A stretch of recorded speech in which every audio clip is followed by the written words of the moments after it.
Junkyard Batman, Chapter 8. Once home, I flop in bed. The trailer seems bigger than normal somehow. I see the memory of my dad in the kitchen making pancakes for Mom and me. I could really go for some pancakes. Maybe I could have armored the prisoners? Had them carry fridge doors, too? Maybe my plan was bad in the first place. Maybe Bane was right. We should have hit the convoy. If we did that, maybe no one would have died. A knock comes at the trailer door. In my boxers and grease-stained t-shirt, I stumble to it and open up. Uncle Lou is standing there, breakfast on a tray. "It's noon," he says. I nod. Barefoot, I take my seat at the spool table. "Where's Al?" I ask. "Still sleeping, but I wanted you to see something first." Uncle Lou pulls a folded newspaper from under the back of his belt and unfolds it for me. There Batman stands, glaring into a security camera in full gear and glory. People running around him, caught in a blurry mid-frame photo as they flee to freedom. I slowly nod, reading. Turns out I'm a domestic terrorist. The Department of Justice is after me. Terms like task force and reprisal are punctuated by chest thumping. The President himself promises to send in federal authorities to contain Gotham's apparent uprising against law and order. "Doesn't he mean rule of law, Uncle Lou?" I ask. "Law and Order is a TV show." Uncle Lou nods, sitting next to me. "I'm pretty sure our president has never read the Federalist Papers, Bruce, but he sure has seen Law and Order at some point." I flip through the paper. On the second page I see a giant question mark, like the ones on those Riddler people's masks. This has my attention. Reading on, it seems this Riddler fellow is gathering a lot of steam among the mentally disturbed and emotionally vulnerable. He drops detailed, cryptic packages of information for his people to interpret. Sometimes they imply a pizza place has an underground kitty dungeon, and other times Riddler flat out states someone is a satanic monster. Me, for instance. Yeah, Batman drinks blood for kitty-raping cabal pursuing a new world order. Huh. My guess is this Riddler just nabs whatever people have value as a symbol, and he spins it with deeper lore. He is weaving an absurd and plausible tale of morbid hilarity. But then I look back at the photos of his gathering crowds. They are overtaking protests for legit social justice movements, Uncle Lou says, despondency in his voice. Riding their wave of energy. Ew, is all I manage. Closing the paper up, I dig into my omelet. "Will we hear from Bane again?" "Man, I hope not. We're even. But, I'm pretty sure Gordon might bring me in for this one. He may not have a choice. The Justice Department is involved." Uncle Lou sighs. Ironic, the Justice Department dispensing injustice. Lawful injustice, but injustice. I think for a bit. Maybe Al and Uncle Lou should leave. Get a hotel somewhere and lay low. Or I should call Gordon and have him come in for me. I can give him a full confession in exchange for Uncle Lou and Al getting off. Maybe Bane's lawyer is now available? After breakfast, I page Gordon on the office phone. But he doesn't call back. So I sit by the phone and just hang out. Several customers come and go. Uncle Lou sends me to fetch what they want. One is after elements out of an old stove, and another just wants every doorknob we can get him. It feels good, just being a person. I like being around Uncle Lou, helping him. This could have been my life. Nah, it couldn't have been. Batman feels too good. The office door jingles as Gordon walks in. He pulls off his cowboy hat, places it over his chest, and drums his fingers on it while staring at me. I expect thunder, anger, but I see nothing but resignation. Uncle Lou and I share a sad glance. I walk around the counter and offer Gordon my wrists for him to cuff. He glances down incredulously and scoffs. "What? You need me to smack you like a naughty toddler? Come on, Batman. We gotta talk."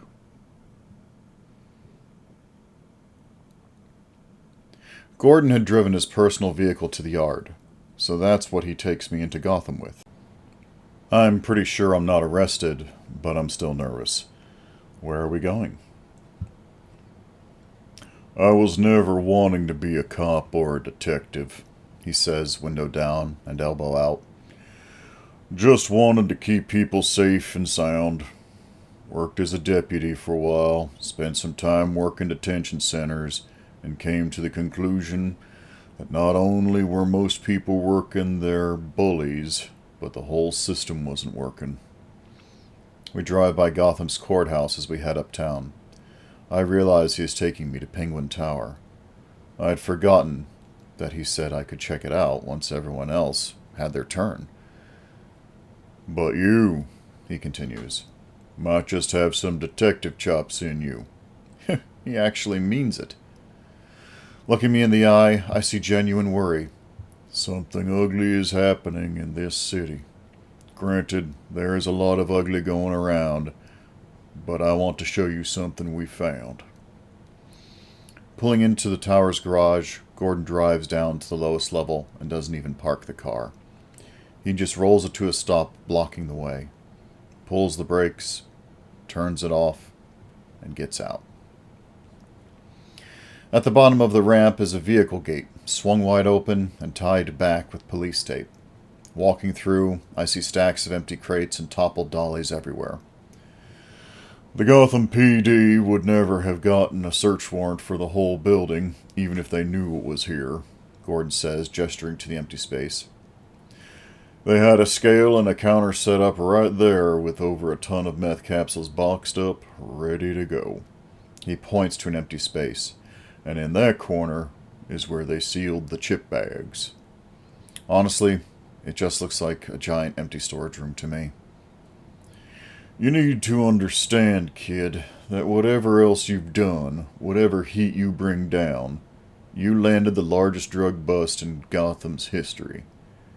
If you hadn't called me, whomever you might have called in Gotham PD would have just been paid off and let this slide.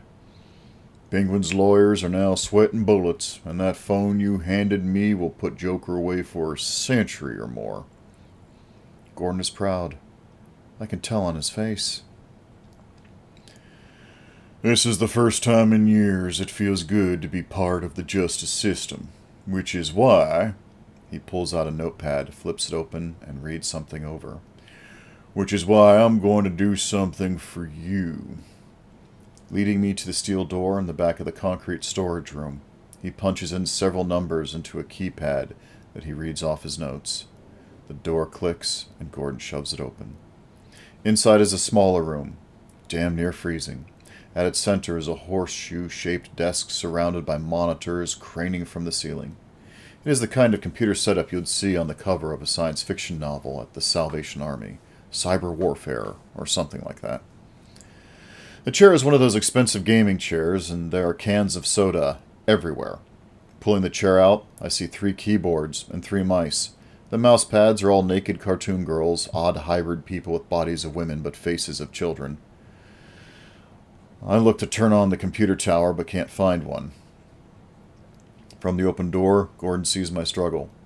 Gotham PD took the tower and the server as evidence. It was behind a thumbprint security system. So if we had the thumb, we could tie the guy to the entire system. I also asked the tech guys some questions and wrote down their answers for you in my pad here. Want me to read off the details they gave me? Well, what did they find on the computer tower first off? I asked, my interest piqued. That was my first question too. Aside from several terabytes of pornography, that would condemn any soul to the pits of hell from what I heard. GCPD found hundreds of saved logins for dozens of radicalized forum accounts. A lot of illegal software designed to infiltrate other computer systems aggressively. I got the list here of the exact programs. Also, and most interesting was, he pauses for emphasis, an entire suite of footage and audio of you. I go pale, my skin prickling. Not of you, but of Batman. Batman. Footage of Batman. The guy is obsessed. Whomever ran this computer setup has you on their mind. Well, shit. Gordon points to a bunch of black duffel bags stacked along the wall. Next to the private bathroom there, you'll see the last big thing I got for you. Unzipping one of the bags, I pull out a bundle of black cloth masks. They are thin, easy to see through, and on the front of each one is a question mark. This asshole, I say, putting one of the masks in my pocket. Or at least a cohort of his. I shake my head. No, this is Riddler himself. He wouldn't share power with a computer setup looking like that. He's got to be at the center, given the shape of his desk. And that private bathroom, I gestured to the open door nearby, has all new fixings. That sink is the same one as one of the ones in the club. When he got this room to work out of, he got a deal going on with the building owner directly, or at least with building and maintenance. To have his own private bathroom, refurbished, all fancy. He also kept all of his private jerk-off material on the computer because he was certain no one would come through that door. Riddler was probably brilliant about encrypting his tracks online and securing himself through the internet, but he was shit at the real world, which means he is likely young and grew up online. The keyboard is his conduit to power. But if he isn't here, if he got out fast enough, where would he be? Odds are someone like him has leverage over their boss as a security precaution. His boss being someone high up at Penguin. Or even the owner, the fat cat in the lobby, which, according to the papers, lives in this building just a few floors below the Iceberg Lounge. He in jail? I ask. The fat guy who owns this tower? Gordon shakes his head. His money would never allow that. And just to be clear, the person in this room, the man-child Riddler, we don't know what he looks like? Sorry, kid. That's where the detective in you comes in. Can you get me into the personal suite here? 'Cause that is where Riddler is hiding. He never left this building. He's farting into some silk couch and wiping his Cheeto fingers on it. It would make perfect sense that a rich fat cat would keep tabs on a high-risk asset like a conspiracy-weaving cyber-terrorist. Gordon shakes his head slowly. No way can I get you near his front door. Walking away, Gordon heads back to his car. This is as far as he can take me on this. Despite being a sheriff of seemingly ironclad reputation, he can't get me everywhere. But Batman can.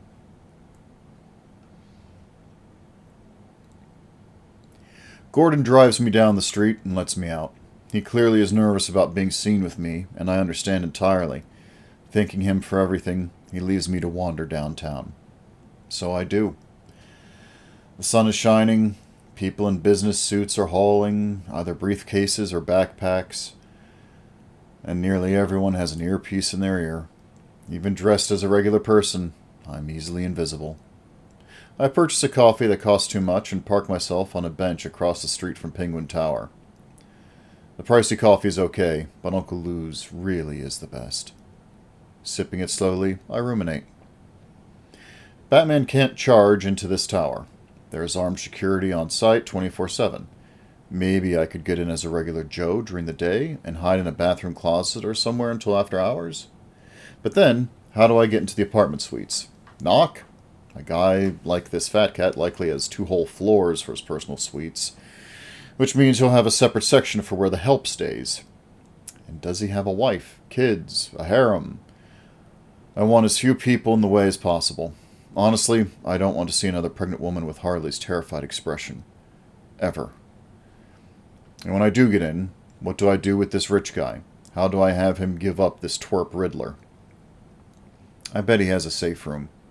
How do I keep him from running to his safe room? It would be awesome if I had some idea of what the place looked like from the inside. But someone as showy as this would only let in someone he wanted to impress. The dude rocks a top hat, after all. How could I get him to want to impress me? Thinking backward, I try and see the big picture. Joker is a low-level meth producer. This Riddler guy handled the logistics of distribution, and a rich guy like this housed the whole operation. Which leaves me with the why of it all. Why would the richest man in the entire state house, a risky operation of illegal drugs. After all, Penguin PLW Holdings owns several legal drug companies, and those are just as profitable as meth. And why does he humor Riddler's bonkers cult following? What is the entire end game here? All I know is that Riddler has zeroed in on me. He'll figure out who I am and where I sleep eventually, if not soon. And then Uncle Lou and Al will be in danger. I can't let that happen to them. Finishing my coffee, I hop the bus. I'm frustrated and scared, but I figure I need to step away for a moment. There's a place that has been on my mind for a while now, a place I've been dreaming of going to again. The Salvation Army. And walking in, I see her there behind the counter. She spots me, her face passive, but as she looks back down to her register to finish the sale, she pulls her hair behind her lovely ear. It's her tell. It's how I know she is happy to see me. I wait patiently for her line to die down. Once it does, she closes her lane and eyes me expectantly. "May I help you, sir?" "I'm in the market for a plastic transformer mask that changes my voice," I say. Her ear raises as she cracks a smile. Yeah. She leads me through the store, but slowly, almost a wander. Whether or not she is on break, she's decided to take one, with me. The transformer mask looks to be in decent shape. I poke at its workings and see that it takes AA batteries. The wiring looks clean, and there is no corrosion. "It'll make you sound like Optimus Prime," she warns me, her hands folded behind her as she rocks her shoulders enticingly. Is that what would do it for you?" I ask. She guffaws so loud that she startles a nearby customer. "Good one," she praises. "Want to look around?" Do I ever? She shows me some of the most awful, gaudy things they have. Velvet portraits, glossy figurines, leopard dresses, and a purple couch. "It's comfy," she says, patting it with affection. We swing by the record section, and I fish out a Roger Whittaker Christmas album. She's baffled. "Al likes Roger Whittaker," I say. "Well, it's in good shape, since it has only been listened to once a year at most." It is worth the $1. Escorting me back to her register, she rings me up. I don't want to go. It's been maybe 15 minutes tops, but I've been recharged just by hearing her voice. If you ever want, you can come by the Wayne Junkyard. I'll make you pancakes. You can meet Al and Uncle Lucius officially," I offer timidly. I don't want to press, because she basically said not now, but I want her to know that I adore her. She leans to her side on the register, showing off one of her marvelous hips yet again. Yep, she knows exactly what she's doing. "Breakfast? I'll think about it." Oh ho ho, and so will I. I park myself in the Wayne Junkyard office and take apart the Transformer voice mask. It's nice to hang out with Uncle Lou as he handles the family business. Al comes in and out, fetching things for visitors or to complain about something that broke. But the two men leave me be. At some point, Uncle Lou slides a cup of tea under my nose. I grunt gratefully as I bust out the soldering iron and get to work on my Batman welding mask. It takes a while, but I manage to integrate the voice modulator from the toy inside the side of my mask. Using some small speakers Al plucked out of a Honda, I make it so the volume can be cranked up if I need it to. I probably can be heard over gunfire or a large crowd with this setup. Messing with the audio, I get my voice to sound nice and scary. I test it out when no customers are in the office. "I'm Batman!" I say over and over again, adjusting it a bit each time. "I'm Batman! I'm Batman! I'm Batman! I'm Batman!" I finally think I nailed it. A tiny bit of static scratches the ear just right, making my voice uncomfortable. It feels good, making something work from nothing. "Uncle Lou, would Penguin Tower have publicly available schematics?" He thinks slowly. "For most of the utilities, sure." "We'll need those." "What about the owner's personal apartments? Would those be publicly available?" I ask. He shakes his head. "Probably not, or if so, it would be challenging, but why would you need those?" he asks.